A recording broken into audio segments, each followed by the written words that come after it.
تو دیوونه عجب عوض دیوونه هستی. فکر کنم که اول باشی بود.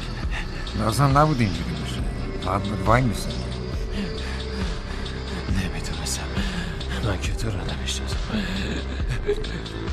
ولی فکر کنم حساب کار داره میاد دستم. فقط بود وای میسن. منو برگردون بیمارستان. بعد از این ماجرا دیگه نمیشه. راه برگشتی نیست.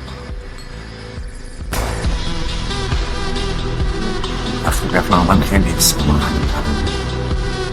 چی بفهمم که با من آدم